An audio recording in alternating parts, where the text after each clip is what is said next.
Oi pessoal, é uma alegria estar aqui novamente com o grupo do Interanutri, partilhando algumas coisas que a gente tem estudado, coisas que realmente me encantam bastante e que para hoje especialmente fui bastante provocada com a proposta de tema apresentado pela professora Maria Rita, e a nossa proposta que hoje é refletir um pouquinho sobre alguns aspectos que nos ajudem a entender ou a observar ou a ver melhor a realidade na qual nós estamos imersos, né?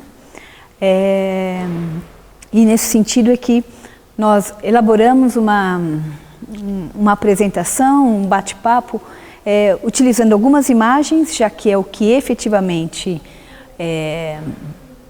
preenche, né, a nossa vida hoje de uma forma muito abrangente, em todos os níveis, TV, internet.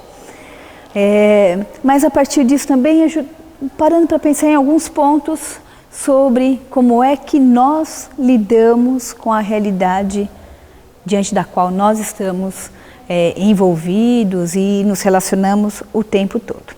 Bom, então, para essa apresentação, eu trouxe como tema ver é sempre preciso ir além, que de algum modo foi organizada a partir da seguinte provocação: como eu vejo a realidade?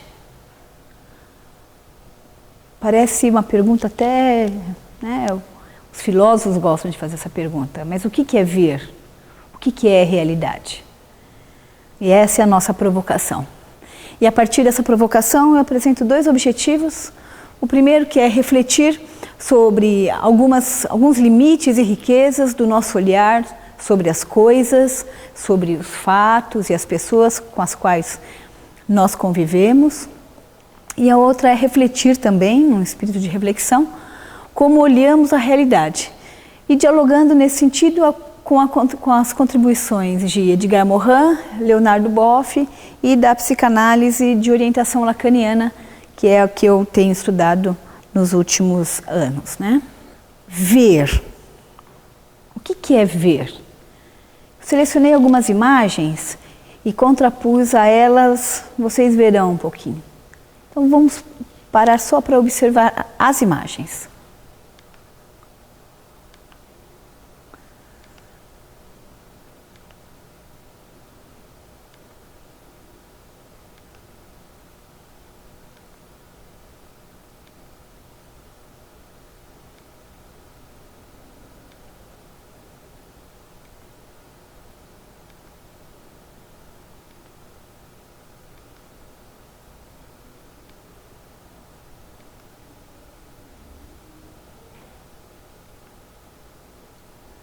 O que é ver?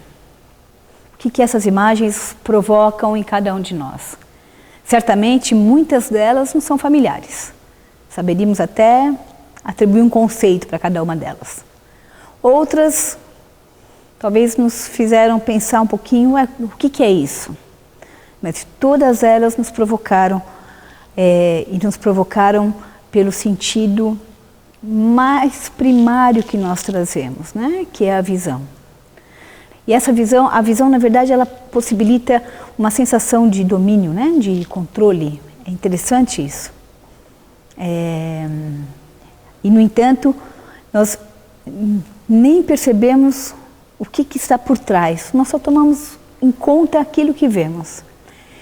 O Edgar Morin, em vários de seus livros, mas eu trago aqui um fragmento do livro Sete Saberes para a Educação do Futuro, ele ajuda a gente a pensar, ele traz a contribuição da biologia, do conhecimento, que diz o seguinte, que tudo que nós percebemos pela visão, e a visão que é tido como o nosso sentido mais confiável, tudo que nós percebemos não é do jeito que é, mas é sempre uma tradução e uma reconstrução que o cérebro faz daquilo que se apresenta. Então, os sinais estão aí, as coisas estão aí, mas cada um capta de uma maneira, enxerga de uma maneira diferente. Isso, tanto a biologia, o Edgar Morin, fundamentado também nesse diálogo com a biologia, vai nos ajudar a refletir que por conta desse nosso organismo tão único, tão diferente um do outro, né? Somos irrepetíveis, únicos mesmo. Cada um de nós, por conta desse organismo, capta o mundo de uma determinada forma e veio tecendo durante a nossa existência, cada um de nós teceu durante a sua existência, né? Percepções, concepções, modos de enxergar a vida que também são únicos. No entanto, olha só que interessante, né? E o Damasio, neurocientista português que trabalha nos Estados Unidos, ele também confirma isso. Aquilo que eu enxergo do mundo, a percepção que eu tenho sobre a realidade exterior é sempre uma interpretação que eu faço da vida. Isso no sentido mais básico, fundante mesmo, né? Agora, eu capto as coisas, o que é branco, o que é quente, o que é frio, o que é leite, o que é café, quem é mamãe, quem é papai, quem é o irmão. E é na própria convivência que nós fomos entendendo e nomeando também cada uma dessas figuras e desses fatos e dessas coisas, né, desses objetos. Então, ao mesmo tempo que nós captamos o mundo pelo sentido de uma maneira tão quase que intuitiva, espontânea, as palavras, os conceitos que a nossa comunidade utiliza nos ajudam a identificar, a localizar e a compreender essa realidade e a compreender cada coisa. E nós passamos então também a utilizar esses conceitos que também são próprios da nossa comunidade.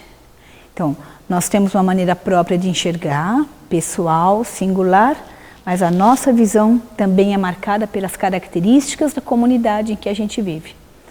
E o que é interessante, isso dá para a gente perceber até, por exemplo, mandioca. A gente utiliza o nome mandioca aqui em São Paulo. Em outros lugares do Brasil, a mesma mandioca tem um outro nome, recebe um outro nome, né? Então, cada comunidade vai, além de atribuir nome, vai atribuir sentidos diferentes para as coisas que vive. E é nesse sentido que a gente vai trazer a contribuição do Leonardo Boff, num livro belíssimo dele que ele escreveu a partir de uma fábula africana chamada A Águia e a Galinha. E olha que provocação interessante. Ele diz que o meu ponto de vista é apenas a vista de um ponto. Todo ponto de vista é a vista de um ponto. Então, para eu entender o que o outro está dizendo, o outro com quem eu converso, alguém de uma comunidade com a qual eu vou trabalhar, ou um grupo de alunos com o qual eu trabalho, para eu entender esse alguém, eu preciso entender como seus olhos e qual é a sua visão de mundo. Cada um lê e compreende com os olhos que tem e interpreta a partir de onde os pés pisam. Então, não está desvinculado da própria experiência pessoal e da própria experiência coletiva, comunitária, que a pessoa construiu, a partir da qual a pessoa construiu a sua existência. Nesse mesmo sentido, o Leonardo Boff continua, olha que interessante, como é que eu enxergo o mundo? Quando eu falo sobre as coisas, eu trago toda a minha carga pessoal, familiar e comunitária de formação com a qual eu vivi. E assim também é com qualquer pessoa com a qual eu encontro.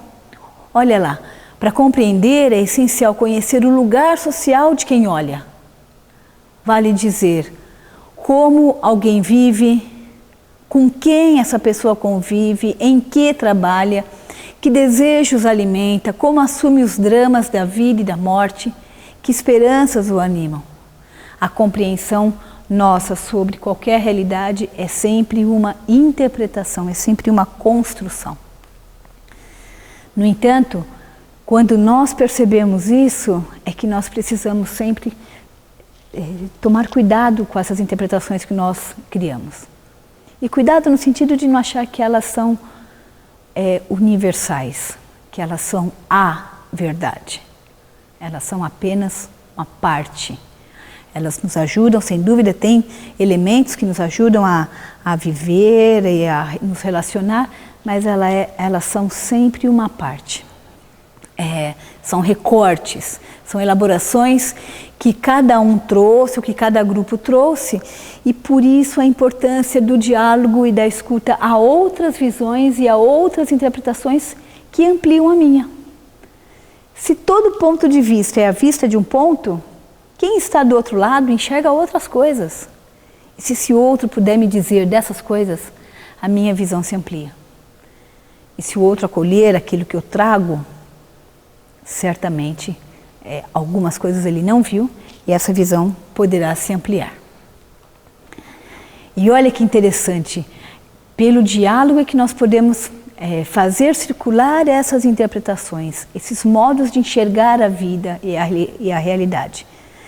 No entanto, mesmo quando nós utilizamos palavras tão precisas, a gente vai perceber que dentro de nós, possivelmente surjam imagens que são diferentes.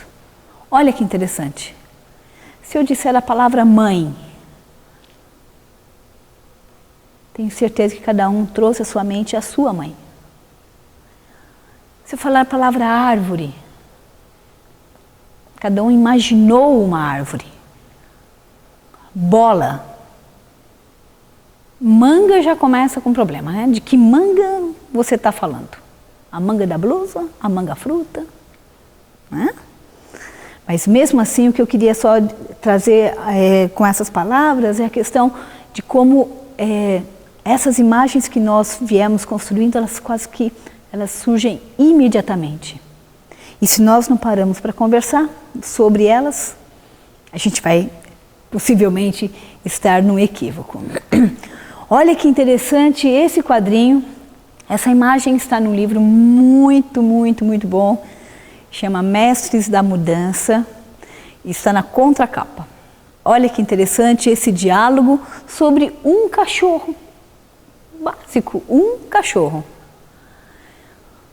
A mulher e o homem, a mulher contando toda animada que comprou um cachorro. A imagem que ela traz à mente é do cachorro que ela viu, que é o cachorro dela. E ela vai tentando explicar para o rapaz como é o cachorro. Não, ele não é muito grande.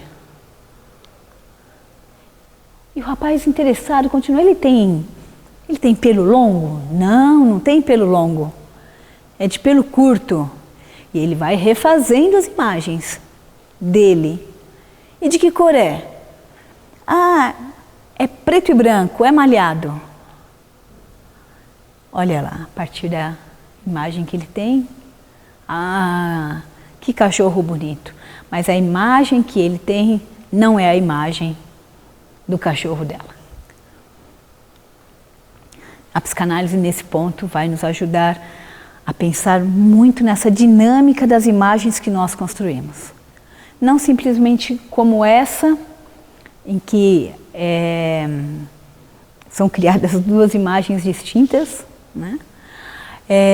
Mas também aquelas imagens que nós construímos sobre os outros. Quem é meu pai, quem é meu chefe, quem é meu colega, quem é meu amigo, quem sou eu. Essas imagens todas que nós construímos durante a vida, são elas que vão conduzir e coordenar a nossa maneira de nos relacionar com as pessoas. Se as pessoas são boas, se são más. São essas imagens que nós criamos que estabelecem o tipo de relacionamento e o tipo de ação que nós teremos diante da vida. E aí eu trago uma citação da professora Leni Mresch, que trabalha com psicanálise e educação, e ela nos ajuda muito, ela traz até nesse texto, né, tem na referência também, a indicação, ela traz o mito do Narciso, que ficou paralisado com a sua própria imagem. Quantas vezes nós paramos na imagem primeira que nós fizemos, de alguém, de uma situação, e acabamos simplesmente dizendo, não vai dar certo, isso não vai dar certo. Não, eu já sei. Como a gente já sabe? Talvez tenha sido só uma imagem. A citação da professora Leni diz assim, para provocar exatamente essa reflexão de como o mundo é muito mais dinâmico do que a imagem que eu construí aqui dentro, né? Como Narciso, nós ficamos presos às imagens. Nós queremos que as coisas permaneçam continuamente como foram vistas pela primeira vez. Algumas pesquisas recentes revelam que professores tendem a conservar as imagens de alunos, de classes e de grupos a partir da imagem primeira que ela teve. E ela esquece que a vida é dinâmica, cada um deles esquece que a vida é dinâmica. E aí a gente deixa escapar o encantador da vida. Nesse sentido, a dica que fica para a gente, diante de qualquer situação e do nosso trabalho, é para que, sim, nós possamos reconhecer a contribuição que as nossas percepções e concepções trazem sobre a realidade. Sim, nós temos o que contribuir com os outros. Vivemos muitas coisas que contribuem certamente, mas a gente não pode parar nelas. É preciso ir além. Reconhecer também a contribuição que cada um com quem nos encontramos traz. Cada um traz coisas que viu e viveu e que nós não vimos. E essa contribuição enriquece, mas é preciso ir além. Reconhecer a contribuição das concepções teóricas, científicas, culturais, artísticas, mas é preciso ir além. Cada uma dessas instâncias são partes que compõem a complexidade da vida. E quanto mais dialogarmos com cada uma delas, mais podemos ampliar. E nesse sentido, ver e ir além, no sentido de uma abertura ao outro, que viveu experiências que eu não vivi, abertura ao diálogo para ampliar percepções sobre a realidade que todos nós convivemos, abertura ao questionamento e à reflexão constantes, dinâmicos como a própria vida, que a gente não pare nunca em uma certeza, e abertura ao novo, ao inédito e ao imprevisto, que vai sempre exigir de todos nós uma nova resposta. E para finalizar, uma frase de Bertolt Brecht, um texto de Bertolt Brecht, que traz essa conotação do enxergar e do se posicionar diante da vida, que nos convida sempre a ir além. Nós os pedimos com insistência, nunca digam isso é natural, diante dos acontecimentos de cada dia. Numa época em que reina a confusão, em que corre o sangue, em que o arbitrário tem força de lei, em que a humanidade se desumaniza, não digam nunca isso é natural, a fim de que nada se passe por imutável. O convite a ver, traz a convocação para que nós reconheçamos a dinâmica própria da vida. Ver, depois vocês vão poder observar direitinho essa imagem. Ver e contemplar a vida. E aqui algumas sugestões de leitura para que a gente, onde estivermos, assumamos o que trouxemos para aquele momento, mas sempre nos deslocando para procurar outros pontos de vista. Penso que é isso. Obrigada.